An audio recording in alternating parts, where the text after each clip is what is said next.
reason they will not I love you.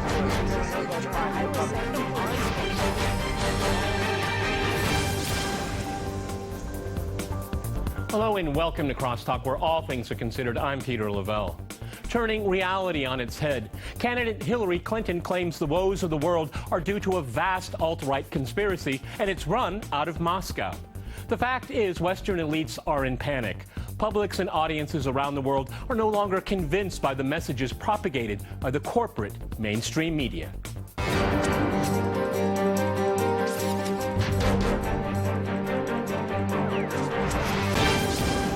To Crosstalk Mainstream Media and Russia, I'm joined by my guest, Matthew Gordon Banks in Oxford. He is a former senior research fellow at the Defense Academy of the United Kingdom and a former British MP.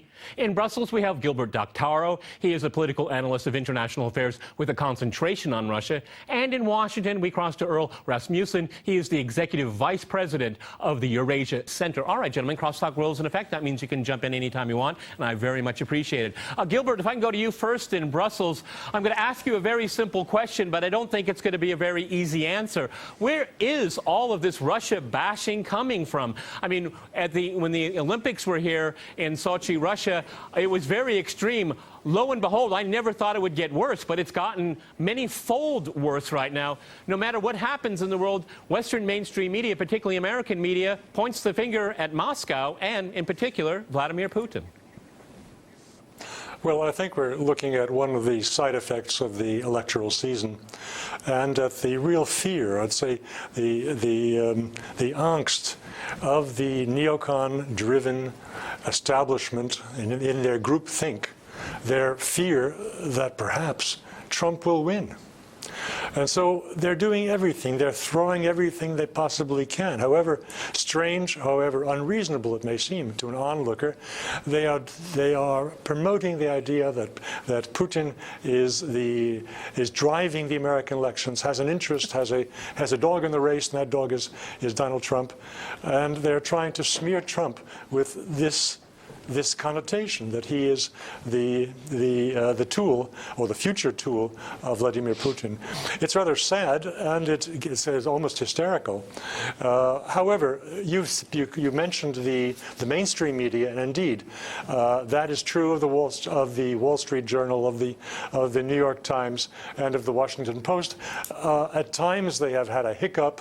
They have had to take something that Trump has said or done seriously on its own merit, without reference to a Russian influence. But the professional journals have been a little bit more nuanced.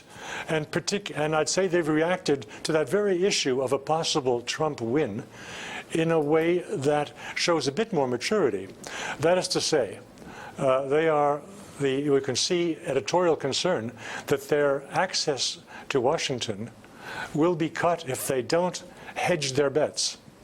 Well, this was a piece of advice that, yeah. Well, Gilbert, if I go to Earl here, I mean, I'm afraid I'm not that optimistic here. I mean, we had in the New York Times just recently a journalist named Jim Rottenberg, and he essentially is saying here that journalists have to cast aside not only their objectivity, but necessary standards of evidence, primarily when it comes to Putin, I'm sorry, Donald Trump, but also adding Vladimir Putin. I mean, it's quite extraordinary here is that you have the citadel of free media and everything else, as we're told from Hillary Clinton, you know, the exceptionalism of America, and we have journalists that, you know, at these really pristine publications, that at least they hold themselves up to be that, and they're saying that journalists have to make an exception and move away from their journalistic standards. I mean, what's going on there? Go ahead, Earl.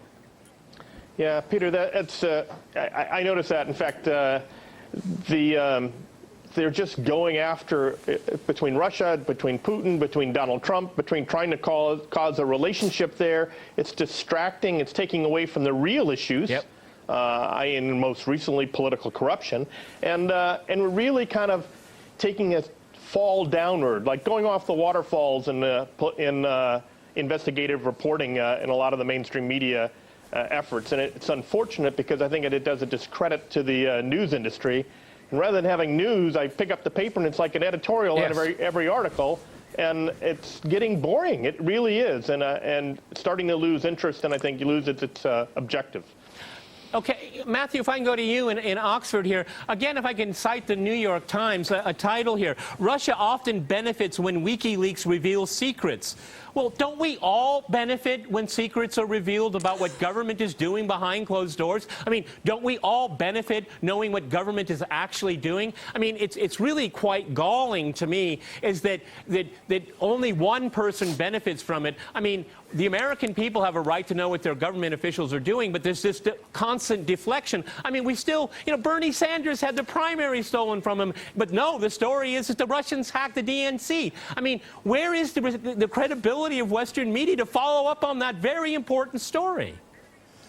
Well, this Putin Russia bashing has been going on not just in the last year or two. It's been going on for quite a long time. I think that the last place, I very much agree with what Earl and Gilbert said. One of the last places that I would choose to go to in the media in order to gain some objective information would be the New York Times or the Washington Post. I think the New York Times in particular takes a pride in Russia bashing.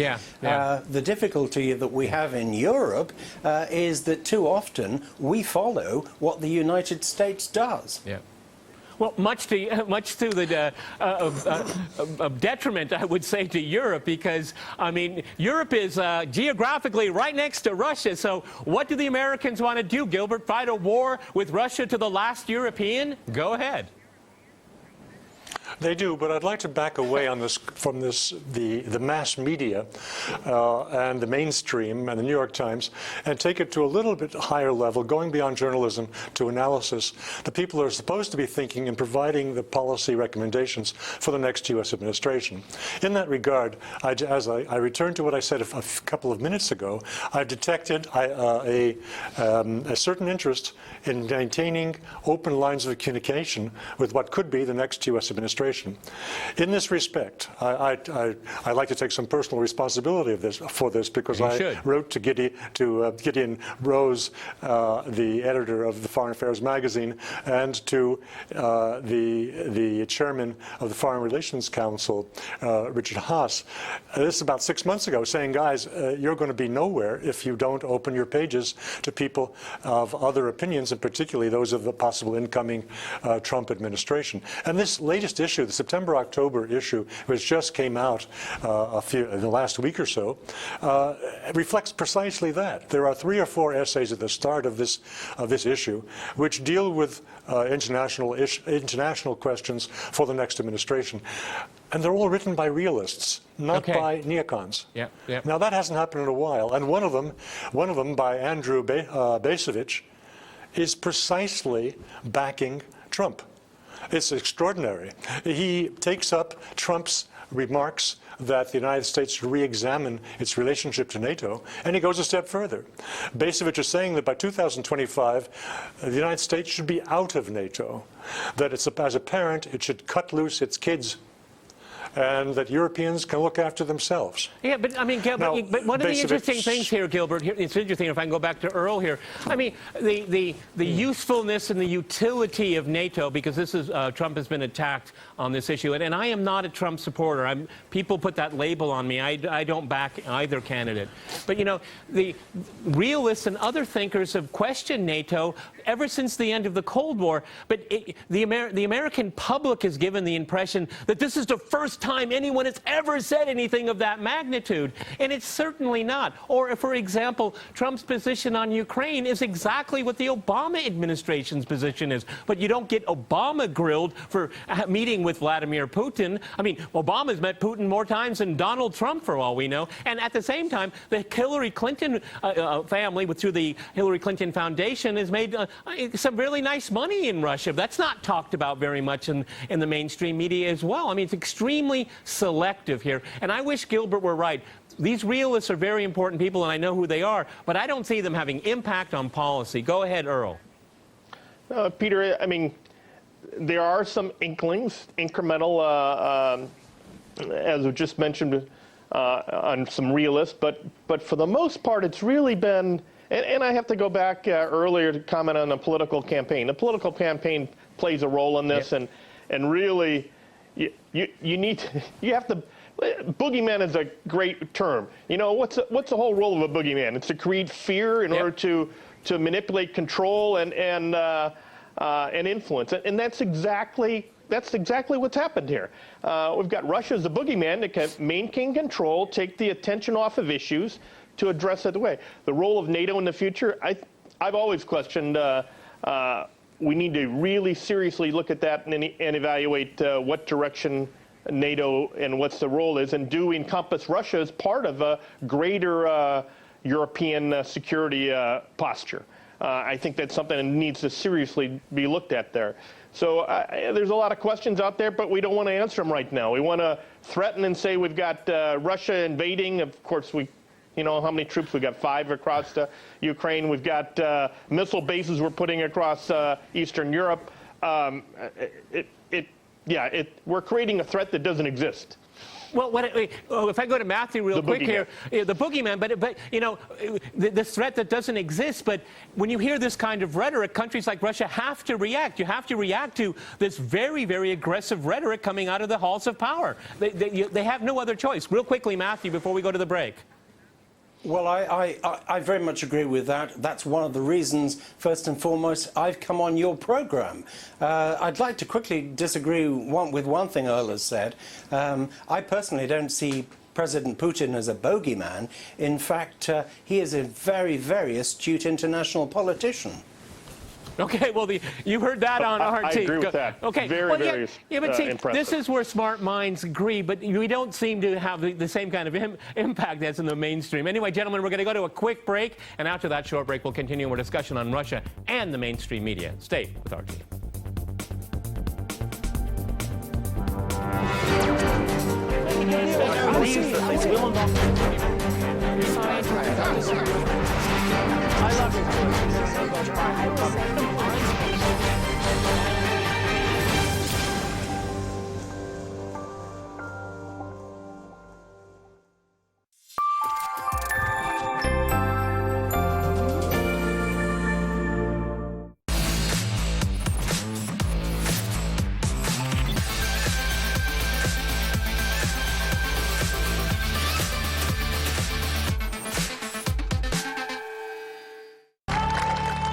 At the start of Barack Obama's presidency, the energy industry was different.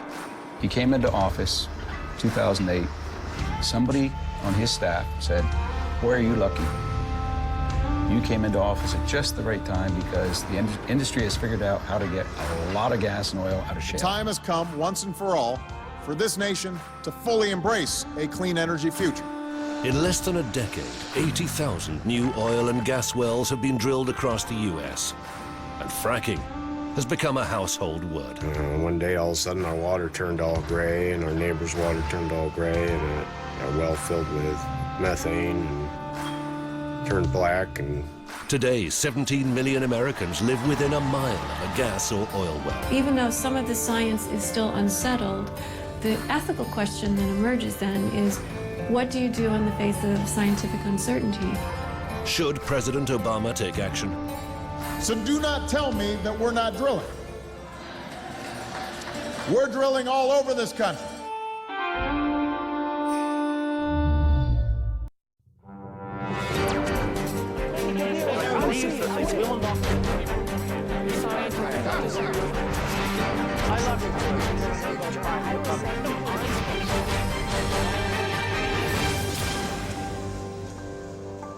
Welcome back to Crosstalk, where all things are considered. I'm Peter Lavelle. To remind you, we're discussing Russia and the mainstream media.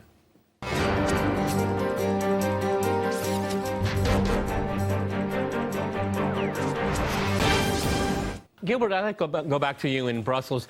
I started out in the introduction of my program reflecting upon some of the things that Hillary Clinton said about this right-wing vast conspiracy here. And one of the things I find very, very interesting, and it has something to do with this program and RT in general, is that audiences are moving further and further away from the mainstream because, well, I'll say it really point blank, they're lied to a lot, and a lot of issues are not covered. A lot lot of real issues are not discussed in the mainstream at all. As a matter of fact, it's really a lot of deflection here. And I think this is one of the powers that be are really worried about that. And we've heard that all through this Obama administration from the very beginning on looking at how alternative media, and particularly the internet, there's a lot of conversations going on out there that are very, very interesting. And we all find each other. That's how I found you. That's probably how you found me. And this is something that threatens their interest here because they cannot control the narrative. And saying all of this stuff is coming out of Moscow is just palpable stupidity. I mean, if the Kremlin has that much control in the world, this place, Russia, could be, a paradise. But it's not. It's an ordinary place like everywhere else. Go ahead, Gilbert. Well, again, to put this in a context, we are you, me, the panelists, and a good many readers of alternative media are very concerned about international affairs and what the next U.S. administration will bring. I don't think that the broad electorate is equally worked up about this, and I don't think that they're so influenced by the preposterous statements that come out of Hillary's campaign regarding Trump and Russia. If Trump's people and his own pollsters felt that this was an important issue, he'd be talking about it. He isn't. He's continuing the kind of approach to the American electorate that he used in the primaries, which was to make a number of shall we say it, outrageous statements about domestic U.S. issues that Americans take to heart, like race relations, like the use of waterboarding, torture, immigration, to secure immigration. These are hot issues that people can relate to and that they can respond to without anything that the general media are telling them. As far as Russia and accusations of hacking the DNC and so forth, I don't think that moves too many people. I think they take these accusations in the general, in the mainstream, with a grain of salt. And they want to hear about things that concern them. Okay. The gender equality issue. I mean, Donald could be on the right or the wrong side of many of these issues. But they are the hot things. And they're probably what will decide the vote. Unfortunately or fortunately, our feeling of concern that we are close to a world war is not shared by a great many people in the general public. So we have to talk about it, and fortunately there are serious people around who are talking about it, who are military men, and that's why you come back to your remark on, well, those people aren't influential. I think that Martin Dempsey, the recently retired chairman of the Joint Chiefs of Staff, is taken seriously, and his remarks about Russia as a great power, China as a great power, these are countries with interests, is a far more hopeful and productive approach to the differences between us and Russia than Putin the thug or the other personalized and demonizing statements that are carried in the general press. Okay, Earl, if I can go to you. I mean, you have a former military background. One of the things that I find really worrisome, I think Gilbert's got a good point there, but nonetheless, the public sphere, the discourse about international relations and specifically on Russia, I mean, I never in my lifetime would have thought Russia would play such an important rhetorical role in an American presidential election, particularly since Russia has really no interest in it, contrary to what the mainstream says here. But one of the things that's concerned me over the years, and particularly when we look at the Ukraine crisis, a lot of things that were said about Russia during the Sochi Games, which was really disgraceful, and then we have the situation in Syria.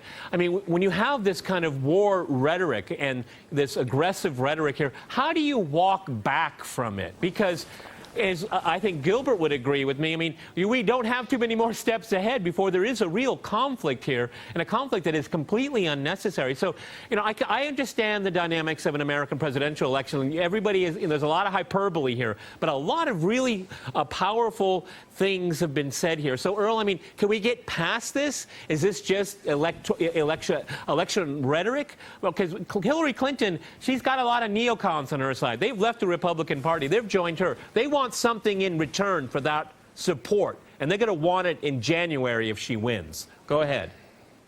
Yeah, thanks, Peter. Yeah, I think can we avoid this? Can we avoid a worse confrontation? I agree. I agree. I think it is possible. We've got General Dempsey was a great example there. You've got your, I think, rational people in some of your key leadership positions. General Scaparrotti, I think, is a very reasonable person and looks at things openly. But there's, and I think there's going to be realists here to realize Russia's got actual security concerns, and they have a role and interests, and valid interests. And we need. But you're right. If Mrs. Clinton gets in, Secretary Clinton gets in, she does have a record of supporting intervention. There's a lot of neocon support. What type of pressure is going to be exerted there, and what counter pressure or reasonable discussions can be placed within the administration after the election or after the inauguration? I'm not sure, but I think people are realistic, and I would hope we don't keep going down this direction and it's just the election. Okay, let me go back to Matthew here in Oxford. Again, I have to express my skepticism here. I think we all remember not long ago there was this incursion from Ukraine into Crimea, saboteurs, at least that's what we are told. There are very different versions of what happened. The Ukrainian version seems to be ludicrous, but that doesn't stop the Western mainstream media from picking it up. The reason why I bring up this issue here is that mainstream media has conditioned audiences and publics for potential conflict with Russia and with China. Let's not leave them out here. And the thing is that it's constantly this drumbeat over and over again, and people have just gotten used to it. I understand the bread and butter issues, but at the same time, you have this kind of subconscious conditioning that these people are bad, this leader is bad, this country is bad, and it's easy to go one more step because people are prepared for it. That's what I'm worrying about. Go ahead, Matthew. Well, this is a very complex area, and we're covering a lot of topics. I actually sincerely believe that people in my own country, and very possibly in other European countries as well, see more foreign affairs news than citizens of the United States. One can almost discount some of the, dare I say it, Fox viewers. But talking about the American election, now, Hillary Clinton as Secretary of State and President Obama know perfectly well that the United States has spent an enormous amount of money and effort in assisting those who were trying to push the democratically elected President Yanukovych out of Kiev, and they did so successfully. And Ukraine is in the most terrible state at the moment. There's been a lot of fuss that you referred to, and Russia hasn't invaded anywhere.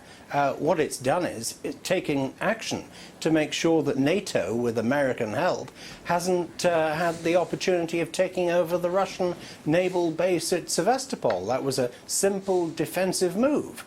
And equally, people, particularly in the United States, certainly in my own country, are not being told by mainstream media how much we have the United States and some Western European governments to blame for the mess that we have seen, not just in Syria, but in support for Al-Qaeda affiliates leading to Islamic State, in Egypt, in Libya, and now in Syria. And for me, what Russia is primarily trying to do is to keep Syria together, which is the exact opposite of the mess that the American intervention, which was totally unnecessary in Iraq, has created. Okay, Gilbert, Matthew brings up some very good points here, but let me give another historical reference for us, for our viewers. Let's go back to 2003 and the drumbeat to war with Iraq, okay? I mean, if you had a dissenting voice, you were off air. If you had a dissenting opinion, you weren't published. I mean, it was a closed shop, and it was this drive to war, and it did happen, and the consequences we live with to this day, particularly the people in Iraq and the region. This is happening again. again. It's the same formula over and over again. The most extreme story you can come up with on Russia, you'll get published, okay? And the most obscure people that claim to be Russia experts get published and are on television, okay? I have no clue who most of these people are because they're not Russia experts. You are. How are you going to make a difference in January if we know who gets elected? Go ahead. Frankly, Peter, I'm a bit concerned about that. You have taken the position at the outset that you do not back either of the candidates. I have gone on record backing Donald Trump, and I've done so not because of any particular liking for his overall platform, which I, generally speaking, don't support, but because of the question of war and peace. At the same time, the very positive side of Trump's argument that he has no IOUs to anybody means that we have no claims on the man. And it's very difficult to see, frankly speaking, how he is going to manage the U.S. government if he wins this election. Because by temperament and by personal experience and the way he ran his business as a family business, he doesn't have the skills or the experience to run a bureaucracy the size of the U.S. government.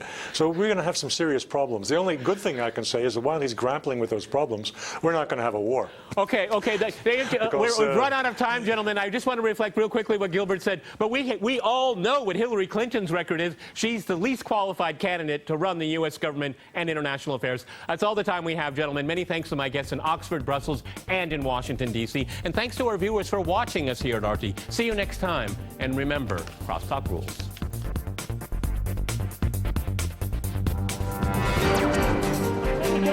Please, will not.